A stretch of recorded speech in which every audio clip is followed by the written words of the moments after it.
पूरे हो जाएं। क्लोरीन के केस में मिनिमम 8 इलेक्ट्रॉन की जरूरत थी, 7 उसके पास थे, एक उसने ले लिया और क्योंकि लिया इसलिए उस पर नेगेटिव चार्ज आ गया, लेकिन अब क्लोरीन के पास टोटल 18 इलेक्ट्रॉन है। ठीक है।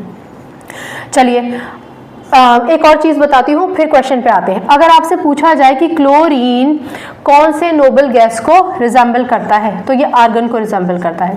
हीलियम, नियन, आर्गन। आर्गन का एटॉमिक नंबर होता है 18। ठीक है, अब क्लोरीन का भी एटॉमिक नंबर हो गया है 18। तो अगर आपसे ये सवाल पूछ लिया जाए कि क्लोरीन आयनिक फॉर्म में या फिर क्लोरीन एनायन के फॉर्म में कौन से नोबल गैस को रिजेंबल करता है, तो आप कहेंगे आर्गन। ठीक है।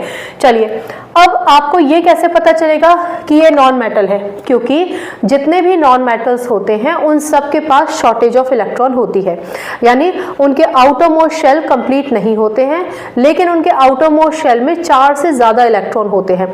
4 से ज़्यादा इलेक्ट्रॉन होने का मतलब है कि वो उस कैटेगरी को बिलोंग करते हैं जहाँ पर इलेक्ट्रॉन को एक्सेप्ट करके वो अपने आप को स्टेबल करेंगे, और इसी वजह से जो नॉन मेटल्स होते हैं उनके ऊपर नेगेटिव चार्ज आता है।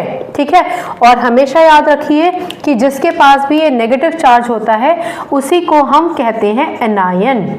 ठीक है ना, एनायन, पर्टिकुलरली एनायन कहते हैं, अदरवाइज कॉमनली हम इसको आयन भी कह देते हैं। ठीक, अब सवाल है कि क्लोरीन एनायन क्यों बनाता है, तो अगर आपने लेक्चर ध्यान से सुन लिया है तो आप समझ गए हैं कि क्लोरीन का एटॉमिक नंबर ऐसा था कि वो स्टेबल नहीं था। स्टेबिलिटी गेन करने के लिए उसने एक इलेक्ट्रॉन लिया। जब कोई एलिमेंट एक इलेक्ट्रॉन एक्सेप्ट करता है, पर्टिकुलरली नॉन मेटल्स ही ऐसा करते हैं, तो उनके ऊपर एक नेगेटिव चार्ज आ जाता है। जिस एलिमेंट पर इलेक्ट्रॉन लेने की वजह से एक नेगेटिव साइन आ जाए वो एनायन कहलाया जाता है। और जितने भी नॉन मेटल्स होते हैं वो सारे के सारे अपने आप को स्टेबल करने के लिए इलेक्ट्रॉन गेन करते हैं, इसलिए उन पर नेगेटिव चार्ज आता है। याद रखिए, किसी भी एटम पर कितना नेगेटिव चार्ज आएगा वो डिपेंड करता है कि वो कितने इलेक्ट्रॉन लेता है। क्लोरीन 1 इलेक्ट्रॉन लेता है, इसलिए इस पर 1 नेगेटिव चार्ज आएगा।